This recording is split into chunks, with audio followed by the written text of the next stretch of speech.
Movie buffs, welcome back to the Movie Bay. This is D. In today's video, we're going to do underrated movies number 5.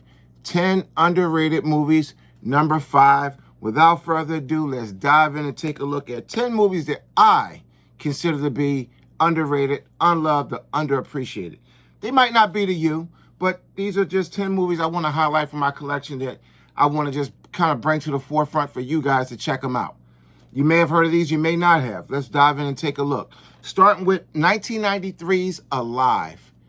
Alive is an emotional roller coaster. Now, it's been a while since I've seen this, but from what I remember, I think they was a soccer team. I'm not sure what country they was representing. It wasn't the United States.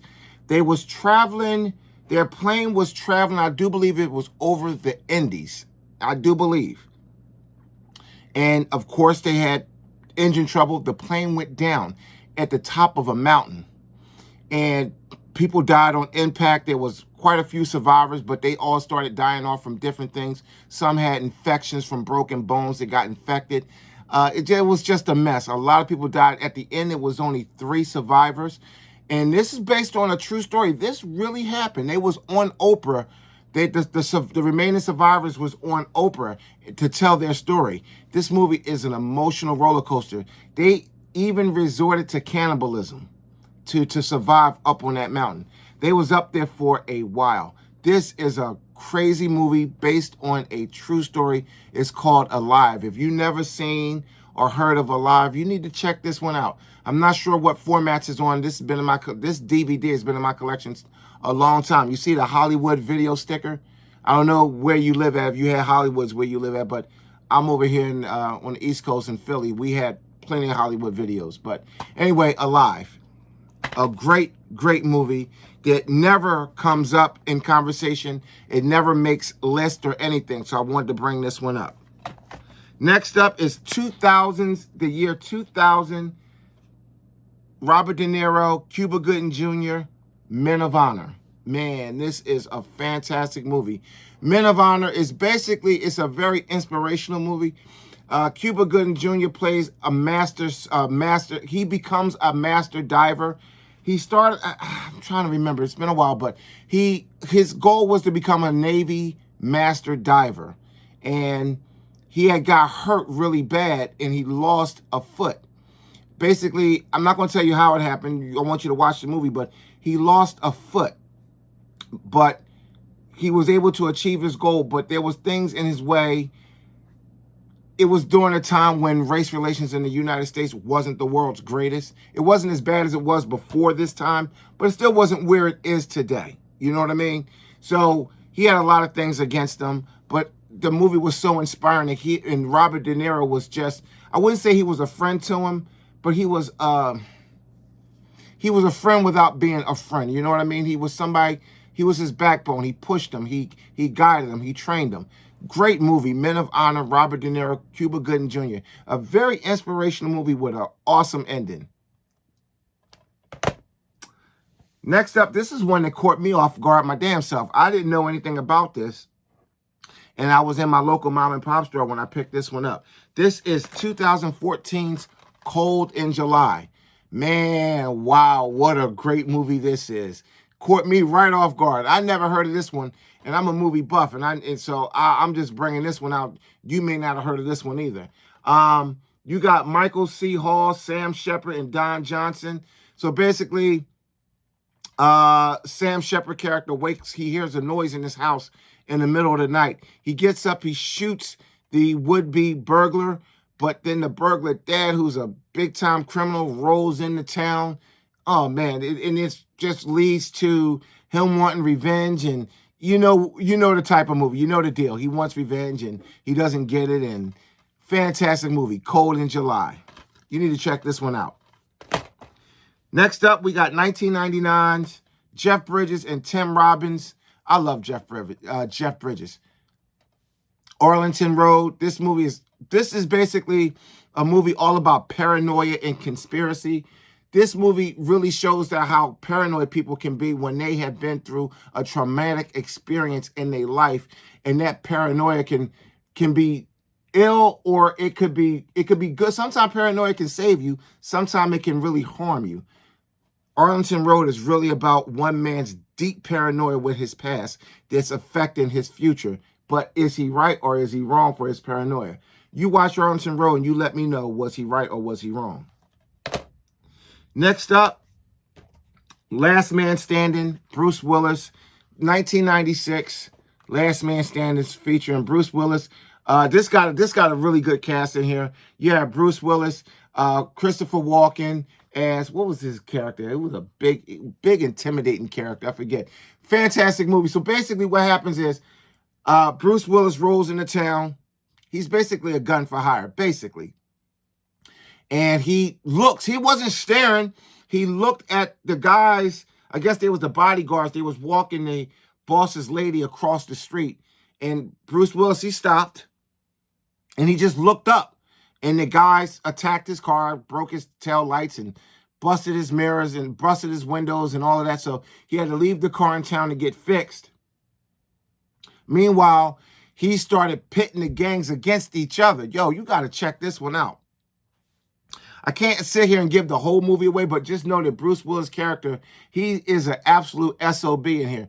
He was very smart in what he did. He went to work for one gang. Then he pit that gang against the other gang. Then he went to go work for the other gang. Man, this movie was crazy. It's called Last Man Standing. This is a Bruce Willis movie that never comes up when we talk about Bruce Willis. It never does. Good movie. Next up, we got 1989's Pumpkinhead. Now, Pumpkinhead do come up in some horror movies conversations. Not many, but it's been known to come up. And there is a Blu-ray for this. I'm not sure if they're planning the 4K for this, but it's a really solid horror movie. I enjoyed it when I first saw it many moons ago on VHS.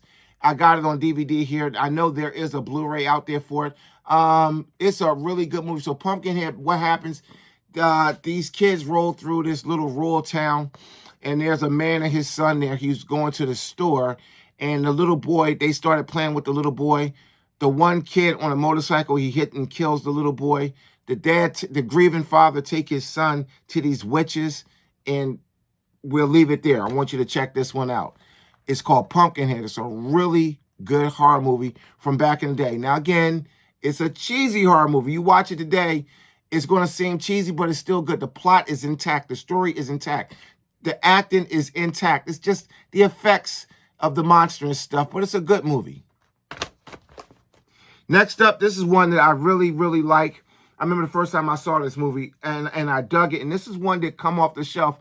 Not a lot, but it comes off the shelf more than some. And it's got an all-star cast. Emilio Estevez, Cuba Gooding Jr., Dennis Leary, and Stephen Dorff. We have 1993's Judgment Night. Judgment Night is a really good movie. So, Judgment Night, these three guys here, the three guys here are going to a game. I think they was going to a game, and they got caught in bad traffic. I'm trying to remember the movie. They got caught in bad traffic, and they took a detour that took them through the wrong part of town. And Dennis Leary was like, I think he was like the head of a gang or something, and they chased and stalked these guys all night long. Crazy, crazy movie. And it took a lot of twists and turns that I didn't really see coming in a movie like this. But man, Judgment Night is a great movie, and it never comes up. I think I saw this on one person's list. I forget who you were. This was on one person's list for the Tim Talk Talkies top 90s movies. This was on somebody's list. I forget who. Good movie. It didn't make my list, but it was a good movie. Next up, we got 1999's Ghost Dog. This movie has been inducted into the Criterion Collection. So Forrest Whitaker is basically a hitman for, I'm not going to say for the mob. He's a hitman for a mob member. There's one particular member of a local mob who contracts Ghost Dog to take care of things for him. They communicate by way of carrier pigeon. A really good movie. Ghost Dog rubs off somebody, and the one crew who basically tasked the guy to task Ghost Dog to take care of the problem.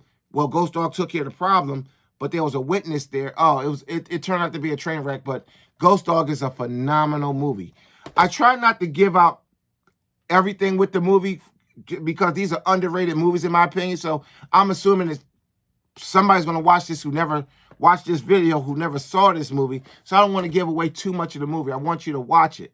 That's the whole point of me doing this particular series, the underrated, underloved movies. Next up, we got 2001's The Glass House. Man, this right here, I remember when I had this on VHS. I remember the first time I saw this movie, and it was really good. So what happens, the girl here and her little brother, parents died in a car accident. You got to watch the movie, though, on that one. They died in a car accident. They was wealthy, and they was in business with the uncle and the aunt who took them into the Glass House. They was also a rich family, but there was a lot of things going on in that Glass House. That's all I'm going to say. I don't want to give you guys too much, but this is right there at that popcorn watch level, maybe a little bit higher. It's called The Glass House. You might want to check this one out. This is definitely an underrated movie. Never comes up in any conversation. It's not the world's greatest movie, but it's still a really good watch. Check it out. Now, here's one. When I first saw it, I was like, wow. Now, after this movie, I started really paying attention to Paul Walker's career outside of Fast and the Furious. He's done a few things outside of Fast and the Furious. Not a lot from what I've seen. I have a few things with him not in the Fast and the Furious, but this is by far the best one out of all of the Paul Walker movies, even his role in the Fast and the Furious. Fast and the Furious, to me, is just, it is what it is. But this, if you want to see Paul Walker in something totally different, where he's actually showing some acting chops, look no further than Running Scared. Running Scared, 2006 Running Scared. Man, me and my wife, the first time we saw this, minds were blown because we knew Paul Walker from just the Fast and the Furious. And to see him in a movie like this, again, he played a cop again. He was an undercover. You didn't know he was a cop until the end of the movie. Damn, I just gave the whole end of the movie away, right? But anyway, long story short, Paul Walker, his son found, he was basically undercover as like a hitman. He worked with a mob, like a local mob or organized crime organization. I always call that mob, whether it's a mob or not. He worked with a local crew, we'll say. And he was tasked with getting rid of a gun. But he didn't get rid of the gun. He hid the gun. His son's friend or his son found the gun, and then the gun got into the wrong hands. And the mob is looking for this damn gun. So basically, he had to stay one step ahead of this gun. And oh man, this movie is just so crazy and fast paced. You know what this movie reminds you of? You ever saw Denzel Washington's movie Deja Vu? No, not Deja Vu. Shit. It's not Deja Vu. It was another one that he did. I think it was called Out of Time. If you saw that one, then you'll know this is all about him trying to stay one step ahead of this gun. This gun keep popping up in the wrong hand. At one point, the gun ended up in the hands of a pimp. I'm telling you, yo. And he basically was running scared because if he didn't get that gun, he was a dead man, and he knew it. So it's called Running Scared. Paul Walker gave a great performance in this movie. It's a really fantastic movie. I rate this as a really good movie. This is not a popcorn watch. This is a serious movie. You'll love this one. Running Scared. And that's 10 underrated, underloved, underappreciated movies. Out of this pile, which one do I think is the absolute best? The one that I want you to watch the most? It's a lot here. There's at least 5 here that I really, really think you should really jump on. But if I had to pick one that I think you should watch, I'm going to go with the first one, Alive. A phenomenal movie, a true story, an emotional roller coaster ride. There's ups, there's downs. Fantastic movie, very deep. And that's the list. I'll see you in the next one. Thanks for watching.